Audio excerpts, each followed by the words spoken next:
தமிழ்நாடே கேள்விப்பட்டிராத அதிரடி விலை குறைப்பு super Saravana stores. GT Holidays, South India's #1 travel brand. You know you are special when you're with GT Holidays.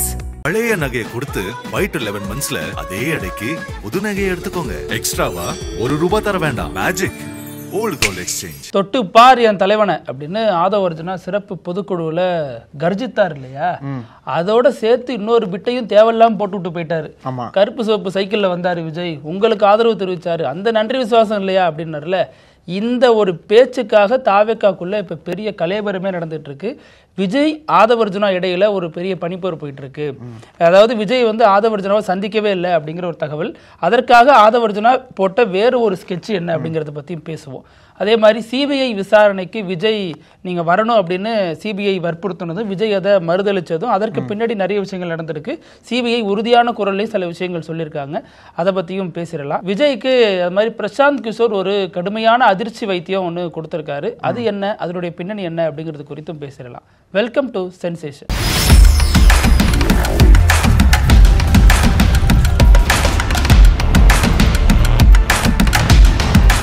வணக்கம் பிருத்திவி. வணக்கம்.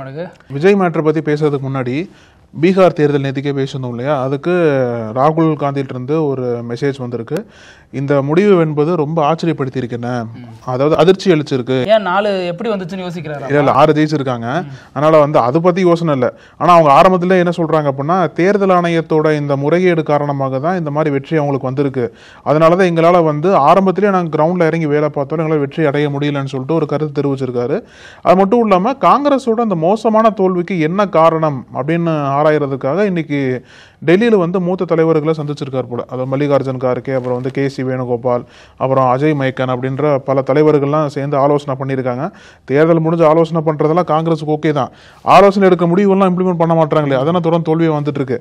அதனால் அது ஒரு பக்கம் டெல்லியில் பெரிய தலைப்பு செய்தியாக மாறினாலும் பீகாரில் இருக்கக்கூடிய ஒரு மிக முக்கியமான ஃபேக்டராக இருந்த பிரசாந்த் கிஷோரோட தோல்வி என்பது பீகாரையும் தாண்டி குறிப்பாக தமிழகத்தில் பெரிய பேசு பொருளாக மாறி இருக்கு. குறிப்பாக சொல்லணும் அப்படின்னா விஜய் கேம்பில் வந்து ரொம்ப சூடாக விவாதம் பண்ணிருக்காங்க அவரோட தோல்வியை.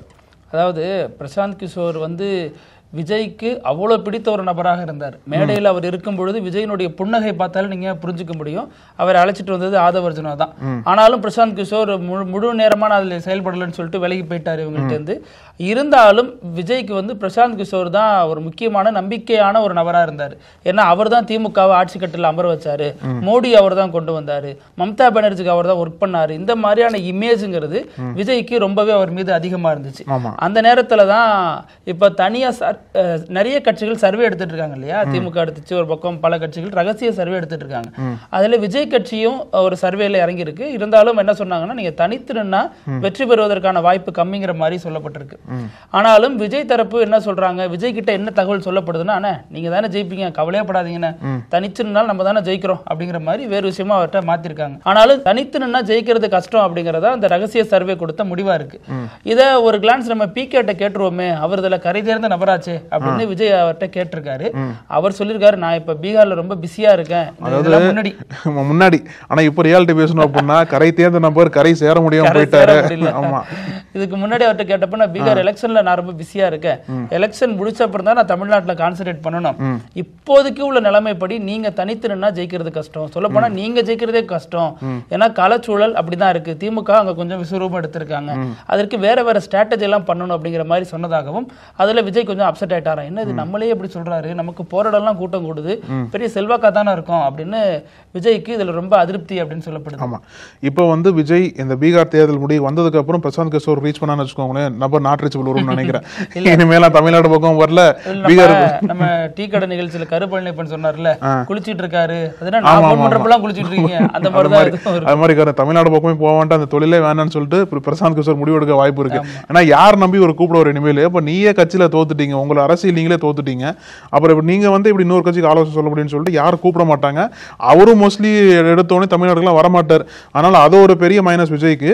இன்னொரு முக்கியமான ஒரு பெரிய ஒரு என்ன மைனஸ் அப்படின்னா, இப்போதைக்கு பாத்தீங்கன்னா அந்த பொதுக்குழுல ஆதவர்ஜுனா பேசின பேச்சு இருக்குல்ல, அதாவது தொட்டு பார் அப்படின்னு சொல்லிட்டு கர்ஜித்தார் இல்லையா, அப்ப வந்து இன்னொரு ஒரு பிட்டையும் போட்டு விட்டார். அதாவது அந்த 2021ஆம் ஆண்டு நடந்த சட்டமன்ற தேர்தலில் விஜயோட சைக்கிள் நிறம் இருக்குல்ல, கருப்பு சிவப்பு நிறம் கொண்ட சைக்கிள்ல தான் அவர் வாக்களிக்க போனாரு. அப்பவே திமுகவுக்கு சப்போர்ட் பண்ற மாதிரி தான் விஜய் இன்டென்ஷனலா சைக்கிள்ல போறதா சொல்லிட்டு அப்போ வதந்திகள் பரப்புனது. ஆனா அந்த வதந்தி உண்மைதான் சொல்லிட்டு ஆதவர்ஜுனா பொதுக்குழுல பேசினார் இல்லையா? இல்ல அப்ப விஜய் சிரிச்ச மாதிரி இருந்தது. ஆனாலும் அடுத்தடுத்து அவருடைய நண்பர்களோட பேசுறப்ப அது தவறான ஒரு மெசேஜ் நம்ம சொல்லிட்டோம். இப்ப 2021 நம்ம ஆதரிச்சோம் அப்படின்னா அப்ப அது வரைக்கும் திமுக ஊழல் கட்சி அப்படிங்கறது நம்மளே இப்ப சொல்றோம். அப்ப ஊழல் கட்சி நம்மளே ஆதரிச்சோங்கிற அந்த குற்றச்சாட்டு திமுக தரப்பு ரொம்ப லாபகமா வைப்பாங்க. அந்த 2021 ஆட்சி இந்த 4 வருடங்களுக்கு நம்மளும் பொறுப்பேற்கிற மாதிரி இருக்கும். இது ஒரு தேவையில்லாத வாதம், நம்ம ஏன் நம்மளே இனிஷியேட் பண்ணோம் அப்படின்னு விஜய் கிட்ட சொல்லியிருக்காங்க. அதை எடுத்து விஜயும் ஆமா இல்ல இது ஏன் ஒரு தேவையில்லாம பேசினாருங்கிற அடிப்படையில ஏற்கனவே விஜய் பெரும்பாலும் யாரையும் சந்திக்க மாட்டாரு. இப்ப இது வேற காரணமா போச்சு. இப்ப ஆதவர்ஜுனாவை சந்திக்கவே இல்லையா? தொடர்ந்து பல நாட்கள் இவர் முயற்சி பண்ண பொழுதும் விஜய் அவரை சந்திக்கலன்னு சொல்லப்படுது. ஒருவேளை ஆதவர்ஜுனாவோட மைத்துனர் இருக்காருல்ல, அவர் பேட்டி கொடுத்தாருல சார்ல்ஸ், அந்த பேட்டிக்கு அப்புறம் விஜய் கோவமாயிட்டாரோ, ஒருவேளை ஆதவர்ஜுனா திமுக அனுப்பிச்சு விட்டுருக்குமோன்னு சொல்லிட்டு கோவமா இருக்க மாட்டாரு, விரக்தியா இருப்பாரு. பிகே நம்பினா அவர் மண்குதிரையா போய் கடல்ல கரைஞ்சு போயிட்டாரு. சரி ஆதவர்ஜுனா காப்பாத்துவாருன்னு நினைச்சு இவர் நம்பினா இவர் என்ன ஒரு டார்கெட்டோட உள்ள வந்திருக்காருங்கிறாரு. மச்சானே சொல்றாரு ஆபரேஷன் தாவேக்காத அவரோட டார்கெட்டுங்கிறாரு. அப்போ நான் யாரதான் நம்புறது? அதுவும் ஒரு அதிருப்தியா இருக்கலாம். இப்ப இதுவும் ஒரு காரணம் சொல்லப்படுது. அப்ப என்ன பண்றாரு ஆதவர்ஜுனா, நம்ம மேல இவர் இவ்வளவு அதிருப்தியா இருக்காரு, இவரும் நம்ம நிலைமை வீசிக்க மாதிரி ஆயிடுமோ, சஸ்பெண்ட் பண்றேன்ட்டாங்கன்னா நம்ம அடுத்து எங்க தான் போறது? திமுகவை வகத்தொகை இல்லாம அடிச்சு வச்சிருக்கோம். அடுத்து பாஜக இருக்குல்ல, பாஜக ஆமா. சோ அது போறாரு என்னமோ தெரியல. ஆனா இப்போதைக்கு என்ன நிலைமை அப்படின்னா, இப்ப நம்ம என்ன பண்றதுங்கிற ஒரு டென்ஷன்ல பதட்டத்துல ஓடி இருக்காரு கர்நாடகாவுக்கு. அங்க ஏன் போனாரு அப்படின்னா, இவர் மாமாவினுடைய செல்வாக்கை பயன்படுத்தி அங்க பல வேலைகள் பார்த்திருக்காரு.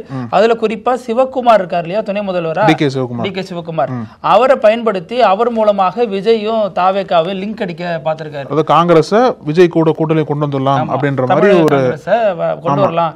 ஏன்னா டி கே சிவகுமார் மூலமா மல்லிகார்ஜுனாவை ஈஸியா அக்சஸ் பண்ண முடியும். அப்போ தமிழ்நாடு காங்கிரஸ் ஒரு கண்ட்ரோல்ல கொண்டு வர முடியும். தாவேகாவுக்குள்ள காங்கிரஸ் வந்துருச்சுன்னா தாவேகாவுக்கு ஒரு பெரிய பலமாக இருக்கும். ஒரு தோற்றத்துல அவங்க ஜெயிச்சிருவாங்க, கூட்டணி வந்திருக்கு அப்படிங்கிற அந்த தோற்றத்தையே அவங்களுக்கு ஜெயிச்ச உணர்வை கொடுத்துரும் அப்படிங்கிற நம்பிக்கையின் அடிப்படையில அதை சந்திச்சிருக்காரு. இதுல பொதுவா ஆதவர்ஜுனாக்கு மறைமுக அரசியல் சந்திப்புகளை நிகழ்த்துறதுக்கு வெளிப்படையா ஒரு ஆயுதம் அவர் கையில கிடைச்சிருக்கு. என்ன அப்படின்னா பாஸ்கெட் பால். அவருக்கு பிடித்தமான விளையாட்டு இல்லையா அது, அதை ஒரு இதுவா பயன்படுத்தி தான் எல்லா இடங்களும் இந்தியா முழுக்க போறாரு. ஏன்னா அவர் பாஸ்கெட்பால் ஃபெடரேஷன் ஆஃப் இந்தியாவோட தலைவராக இருக்காரு. அதனால இந்தியாவுக்கு பல இடங்கள்ல போவாரு. அந்த எங்கெங்கெல்லாம் போறாரு அதுக்கு பின்னாடி மறைமுக அரசியல் காரணமும் பெருசா இது வரைக்கும் பேசப்பட்டிருக்கு. இப்போ உத்தரகாண்ட் கூட போனார், உத்தரகாண்ட் டெஹ்ராடூன் எங்கே போனார் இல்லையா? ஆமா, அங்க போகும்போதே டெல்லியில போயிட்டு பாஜக தலைவர் பார்த்ததா சொன்னாங்க. எங்க வீட்டுல ஒருத்தவங்க இருந்தா நாங்க அந்த சோகத்துல இருக்குன்னு சொல்லிக்கிட்டே சொல்லிட்டு டெஹ்ராடூன் போனார் பாஸ்கெட்பால் விளையாடுறதுக்கு. அதே மாதிரி தான் பெங்களூர்லயும் போயிட்டு ஒரு பாஸ்கெட்பால் ஸ்டேடியத்தை திறந்து வைக்கிறதுக்காக போயிருக்காரு. போட்டோல வெளியில வந்திருக்கு. வெளிப்படையா இந்த ஒரு நிகழ்வு நடந்தாலும் பண்ணிருக்கு. மறைமுகமா டி கே சிவகுமார்கிட்ட பேச்சுவார்த்தை பண்ணி எப்படியாச்சும் காங்கிரஸ் கட்சியை விஜயோட கூட்டணி கொண்டு வந்துட்டோம்னு வச்சுக்கோங்களேன், அவர் மீது இருக்கக்கூடிய கோபம் விஜய்க்கு குறையும் அப்படின்ற மாதிரி கூட அவர் வேலை பார்த்திருக்காங்க. இது வெறுமனே ஒரு யூகமாகவோ அல்லது வதந்தியாகவோ இதை நம்ம பார்க்க முடியாது. அந்த சைட்லயும் அதற்கான சிக்னல் தரப்படுது. காங்கிரஸை பொறுத்த வரைக்கும் காங்கிரஸ் சட்டமன்ற குழு தலைவர் ராஜேஷ்குமார் நீண்ட நாட்களாக திமுகவுக்கு எதிரான கருத்துக்களை தான் சொல்லிட்டு வர்றாரு. நாங்க ஆட்சியில் பங்கு கேட்போம், அதிகாரத்துல பங்கு கேட்போம், எங்களுக்கு இத்தனை தொகுதிகள் வேணும், 90 தொகுதிகள் வேணும் அப்படின்னு நிறைய விஷயங்கள் பேசிட்டு வர்றாரு. இது ஒரு பக்கம் போயிட்டு இருக்கிறப்ப இப்ப சமீபத்துல அந்த எஸ்ஐஆர் எதிர்ப்புக்காக திமுக கூட்டணி தமிழ்நாட்டுல பெரிய அளவுல போராட்டங்கள்ல இறங்கினாங்க. அதுல கன்னியாகுமரியில அவங்க ஒரு போராட்டத்தில் ஈடுபட்டாங்க இல்லையா, எஸ்ஐஆர் போராட்டம். அந்த போராட்டத்துல காங்கிரஸ் கலந்துக்கல அப்படிங்கறதே பெரிய சர்ச்சையானுச்சு. அப்போ இவங்களுக்குள்ள இருக்கிற பிரச்சனைங்கிறது இப்ப பூதாகரமா பொதுவெளியிலே வெடிக்க தொடங்கிடுச்சு அப்படின்னு சொன்னாங்க. அதற்கு தான் காங்கிரஸ் சட்டமன்ற குழு தலைவர் ராஜேஷ்குமார் என்ன சொன்னார்னா, இல்ல காமராஜர் படத்தை அவங்க பயன்படுத்தவே இல்லை, ராகுல் காந்தி போட்டோ ஸ்டாம்ப் சைஸ்ல வச்சிருக்காங்க அப்படிங்கிற மாதிரி ஒரு சில காரணங்கள் சொல்லி நாங்க போகல அப்படின்னு சொல்லி அதை அவாய்ட் பண்ணாரு. கன்னியாகுமரி மட்டும் இல்லாம ஒரு சில இடங்கள்லயும் அவங்க போராட்டத்தில் ஈடுபடல அப்படிங்கறதான் கடைசி தகவலா இருக்கு கிடைச்சது.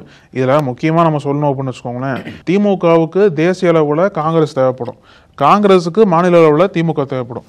ஆனா இப்போ விஜயோட கூட்டணி பேசிட்டு இருக்காங்க, திமுக விட்டு காங்கிரஸ் விஜய் பக்கம் வந்துட்டாங்க அப்படின்னா காங்கிரஸ்க்கு லாபமோ நஷ்டமோ பெருசா இருக்காது. ஆனா திமுகவுக்கு ஒரு பெரிய ஒரு டிராபேக்கா இருக்கும்னு பாக்குறாங்க. ஏன்னா காங்கிரஸ் இருக்கிற சமயத்துல அதை நம்பி இருக்கக்கூடிய மைனாரிட்டி வாக்குகள்லாம் திமுகவுக்கும் சேர்ந்து விழுவும், பக்கபலமா இது வரைக்கும் இருந்திருக்காங்க. அதனால இப்போ அந்த கூட்டணி உடையுமா, திமுகவும் அவ்வளவு சீக்கிரம் விட்டு கொடுத்துருவாங்களா? இன்ஃபேக்ட் பீகார் தேர்தல் முடிவுக்கு அப்புறம் நிறைய பேர் கேட்கிற கேள்வி என்ன அப்படின்னா, காங்கிரஸ் தான் விட்டு கொடுக்கணுங்க, மாநில கட்சிகளுக்கு காங்கிரஸ் தான் விட்டு கொடுக்கணும். மாநிலத்திலையும் போயிட்டு காங்கிரஸ் வந்து பெரிய வேலை பார்த்தீங்க அப்படின்னா உங்களால வந்து பல கட்சிகளுக்கு ஆபத்தா முடியுது, அதனாலதான் தேஜஸ்வி யாதவே தோத்து போனார் அப்படின்னு சொல்லிட்டு பல குற்றச்சாட்டுகள் வைக்கப்படுது. இப்போ ஏன்னா நீங்க பேரம் பேசுறீங்கன்னா நீங்க என்ன ப்ரூவ் பண்ணிருக்கீங்க அப்படிங்கிற அந்த ரேங்க் கார்டு தான் கேட்பாங்க. இப்போ நீங்க கடைசியா பண்ண ப்ரூவ் என்ன இருக்குன்னா 6 சீட் வாங்கிருக்கீங்க பீகார். அதாவது கிரிக்கெட் மொழியில சொல்லணும்னு வச்சுக்கோங்க, 61 பாலுக்கு 6 ரன். இந்த ஸ்ட்ரைக் ரேட் எப்படி ஏத்துக்க முடியும்? ஆமா. அது இல்லாம தமிழ்நாட்டுல வாக்கு வங்கி இருக்கு அப்படின்னாலும் இப்போ இந்த தேர்தல்ல நிரூபிக்கப்பட்ட வாக்கு வங்கி அப்படின்னா கடைசி நாடாளுமன்ற தேர்தல் தான் சொல்லலாம். அதுல ஓரளவுக்கு ஜெயிச்சிருந்தாலுமே அதுல என்ன சொல்றாங்க அப்படின்னா அனைத்து கட்சியினோட வாக்குகளை வாங்கி தான் ஜெயிச்சாங்க அப்படின்னு சொல்றாங்க. காங்கிரஸ் வாக்குகளும் அனைத்து கட்சிக்கு போனுச்சு அப்படின்னாலும் இந்த எலெக்ஷன் வந்து இதே மாதிரி நாடாளுமன்ற தேர்தல் மாதிரி சட்டமன்றம் பிரதிபலிக்குமா அப்படின்னு கேட்டா அது தெரியாதுன்னு தான் சொல்றாங்க. அதுல சட்டமன்ற தேர்தலை பிரதிபலிக்கணும் அப்படின்னா இந்த மாதிரி உட்கட்சியில ஒரு கூட்டணிக்குள்ள பேச வேண்டிய விஷயங்கள் எல்லாமே வெளியில பொது வெளியில பேசுறதுங்கிறது கூட்டணிக்கு பாதிப்பை தான் ஏற்படுத்தும்.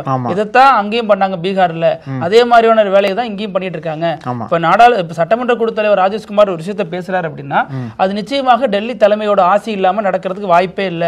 ஒரு தடவை 2 தடவை கமெண்ட் பண்ணா பரவாயில்ல, இது வரைக்கும் தொடர்ந்து விமர்சிச்சுக்கிட்டே வராரு.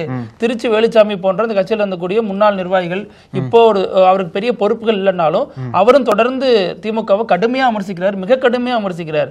சோ அதையெல்லாம் எப்படி காங்கிரஸ் தலைமை வேடிக்கை பார்க்குது அப்படிங்கிற கேள்வியும் தொடர்ந்து வரதான் செய்யுது. ஆமா, இதுல இன்னொரு முக்கியமான விஷயம், ஒருவேளை திமுக கூட்டணியை உடைச்சிட்டு காங்கிரஸ் வந்து விஜயோட சேர்ந்தான்னு வச்சுக்கோங்களேன், விஜய் வந்து அன்டெஸ்டட் வாட்டர்ஸ் இன்னும் வந்து நிரூபிக்கவே இல்லை. அதாவது அங்கீகரிக்கப்படாத கட்சியாக தான் விஜய் இன்னும் இருக்கார். தேர்தலை போட்டி போட்டதுக்கு அப்புறம் தான் அவருக்கு தனிப்பட்ட முறையில் எத்தனை வாக்குகள் வந்திருக்கு அதெல்லாம் பார்த்து அங்கீகாரம் கொடுப்பாங்க. ஒருவேளை காங்கிரஸ் வந்து விஜயோட சேர்ந்து தேர்தலில் வந்து பெருசா அவங்க வந்து சோபிக்கல, காங்கிரஸுக்கு இன்னும் பெரிய இறங்கமோகம் தான் சொன்னோம், காங்கிரஸுக்கு இன்னும் பெரிய வீழ்ச்சி தான் வந்துச்சுன்னு வச்சுக்கோங்களேன், காங்கிரஸால வந்து தமிழ்நாட்டில் நீ யாரும் கூட்டணி வைக்கவே முடியாது. திமுகவும் சேர்த்துக்க மாட்டாங்க, அவங்களை தனிச்சும் போட்டி போட முடியாததுனால திமுக தான் காங்கிரஸ் பிடித்திருக்க கடைசி ஒரு ஆயுதமா இருக்கு. அதை பிடிச்சுதான் அவங்க கரை சேரணும் அப்படிங்கிற நிலைமையில இப்போ தாவேக்கா காங்கிரஸை ஏத்துக்கலாம் அப்படிங்கறது ஒரு மனநிலையில மறுபடியும் ரியலைஸ் பண்ண ஆரம்பிச்சிருவாங்க. இது நம்ம சரியா தவறா அப்படிங்கிறது.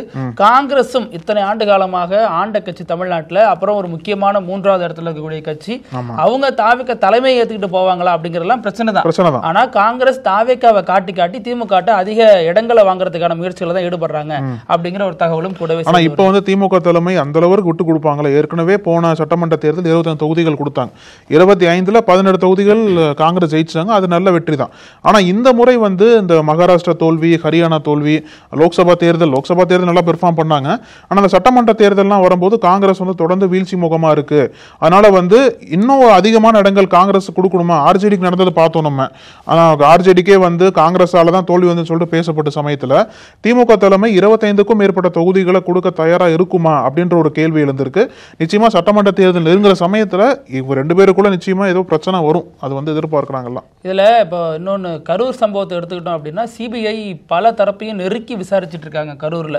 இன்னும் சொல்ல போனா அங்க வயர்மேனா இருந்தவங்கள இருந்து, லைன்மேனா இருந்தவங்கள இருந்து, இபியில் இருக்கக்கூடிய உயர் அதிகாரிகள் வரைக்கும் பலரையும் கூப்பிட்டு வச்சு விசாரிச்சுட்டாங்க. அவங்க தரப்புல சில நியாயங்கள் சொல்லப்பட்டிருக்கு, சில விஷயங்கள் பேசப்பட்டிருக்கு. அது மட்டும் இல்லாம இந்த ஏரியால இருந்த பலரையும் விசாரிச்சாங்க, கடைக்காரங்கள இருந்து இந்த கோவில்ல பலரையும் விசாரிச்சிருக்காங்க. அந்த அடிப்படையில முக்கியமான நபராக அறியப்படுற விஜய விசாரிக்க தான் சிபிஐ இப்போ பிளான் பண்ணிட்டு இருக்கு. அதன் நீட்சியாக விஜய்க்கு முதல்ல ஒரு தகவலை பாஸ் பண்ணிருக்காங்க. இது மாதிரி உங்களை விசாரிக்க வருகிறோம், எந்த நேரத்தில் வந்தா சரியா இருக்கும் அப்படின்னு கேட்டிருக்காங்க. ஒரு சமூகத்துல முக்கிய நபரா இருக்காரு, சினிமாவில் ஒரு முக்கிய நட்சத்திரமா இருக்காரு, அரசியல் தலைவரா இருக்காரு அப்படிங்கிற அடிப்படையில் இந்த பிரிவிலேஜ் அவருக்கு கொடுக்கப்படுறதா சொல்லப்பட்டது. அதுல விஜய் கிட்ட கேட்டும்போது விஜய் சொல்லியிருக்காரு, நான் ஜனநாயகன் இறுதிக்கட்ட படப்பிடிப்புல இருக்கேன், அதுல வாய்ஸ் அங்க வந்து பாருங்க டப்பிங்லாம் கொடுத்துட்டு இருக்கேன், அதனால என்னால உடனடியாக வர முடியாது, அங்க வாங்க அப்பதான் வேலை செல்ஃபி எடுக்க முடியும்னு சொல்லி போறோம், அப்புறமா வர்றேன் அப்படின்னு இருக்காரு. அவங்க கடுப்பாயிட்டாங்க. என்னதான் சிபிஐ நெருக்கமா இருக்கு அப்படி இப்படினாலும் அடிப்படையில் அவங்க அரசு அதிகாரி, அவங்களுக்கு கொஞ்சம் திடீர்னு கோபமும் வரும் இல்லையா? அந்த அடிப்படையில் அவங்க சொல்லியிருக்காங்க, இல்ல சார் இது சிபிஐல இருந்து நாங்க பேசுறோம், அவ்வளவு எளிதாகலாம் நீங்க சொல்ற டயத்துக்கு வர முடியாது, 2 வாரம் டைம் தரோம், அந்த 2 வாரத்துல ஏதாவது ஒரு நாளை நீங்க பிக்ஸ் பண்ணி சொல்லுங்க, அதுல வேணா நாங்க வர்றோம், அதற்கு மேலே நீங்க வரமாட்டீங்க அப்படின்னு சொன்னீங்கன்னா அது வந்து வேற மாதிரியான ஆக்ஷனுக்கு தான் வழிவகுக்கும், அதனால நீங்க பார்த்து சொல்லுங்க சார் அப்படின்னு இருக்காரு. இதுலயும் விஜய் கொஞ்சம் டென்ஷனா இருக்காரு, என்ன இவ்வளவு மோசமா இருக்கு அரசியல் அப்படின்னு.